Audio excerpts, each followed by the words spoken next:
Okay, so let's dive into this absolutely wild story of a conspiracy that completely fooled the world. It is a tale packed with demons, secret societies, and a lie so massive, so audacious, that it's still echoing over a century later.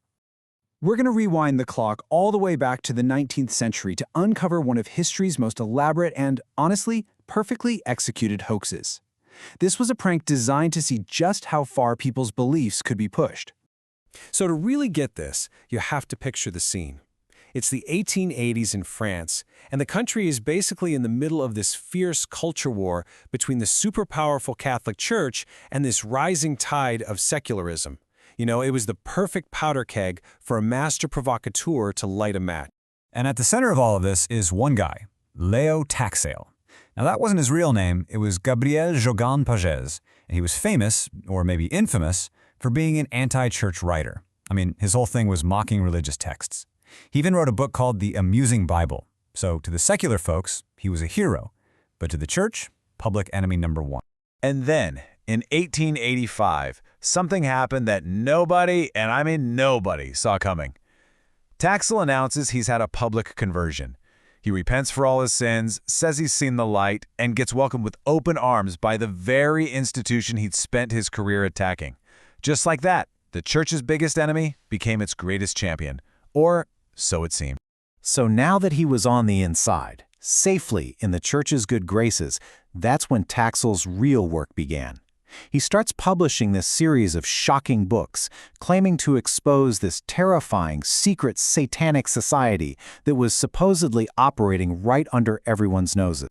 He came up with this thing he called Palladism. And, I mean, he just made it all up, this whole mythology, from scratch. He aimed it squarely at the Freemasons, who happened to be the church's biggest political rivals, and accused them of being this global satanic cult bent on world domination. And get this, the story he spun was incredibly detailed. He claimed this secret world order had its main headquarters, its sanctum, all the way over in Charleston, South Carolina. And who was in charge? Well, a real-life Freemason named Albert Pike, who Taxil dramatically nicknamed the Luciferian Pope. And this is where things just get completely bonkers. He started adding these absurd details, almost like he was testing what he could get away with. He wrote about demons showing up at meetings disguised as crocodiles to play the piano, snakes writing fiery messages in the air, even a secret demonic teleportation system for sending messages. It was pure fantasy, but people were absolutely eating it up. But his real stroke of genius, his masterpiece, was a character he invented, Diana Vaughan. She was supposedly a high priestess of this cult who had miraculously escaped and was now spilling all its secrets. Her memoirs, which were, of course, written entirely by Taxil, became an international sensation. It gave the hoax a human face, a hero to root for. I mean, think about that. The story was so convincing that Pope Leo XIII himself granted Taxil a private audience. The whole thing got the Vatican's stamp of approval. Taxil had successfully trolled the highest levels of the Catholic Church. So this charade goes on for 12 years. 12. And you can imagine, the public is getting pretty antsy. The pressure was building, people were demanding to see the heroic Diana Vaughan in person. Taxil knew he couldn't hide his fictional creation forever. So, he sets the date, April 19th, 1897. He schedules a massive press conference at the Geographical Society Hall in Paris.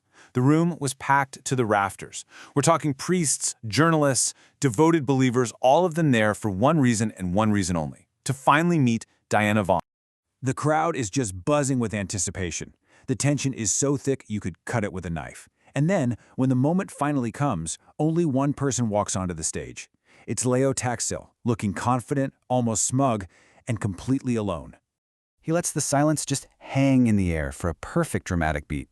Then, he leans into the microphone and just drops the bomb. He announces that the Palladian rituals, the crocodile-playing demons, and, of course, Diana Vaughan herself, were all his invention. The whole thing was a joke. You see, for him, this was never about faith. It was a giant social experiment. He told the stunned crowd that he just wanted to test the gullibility of the pious, and, well, he discovered there was no limit. He even had the nerve to thank the clergy for helping spread his stories, basically saying, "You guys wanted this to be true so badly, you never even bothered to check." And he wasn't even sorry about it. In fact, he was proud. He boasted about it, calling himself the arch-liar of the period. He was practically giddy, telling them how he'd used the church's own money they gave him to fight the devil, on fancy dinners and vacations. So, you can imagine what happened next. That stunned silence? It turned into pure rage. The entire hall just erupted. Priests were shouting curses, journalists were scrambling, and it got so bad that Taxil had to be escorted out a back door by the police to escape the mob, a mob of people who just an hour earlier had thought he was a hero. Now you'd think, okay, prank's over, story's done, right?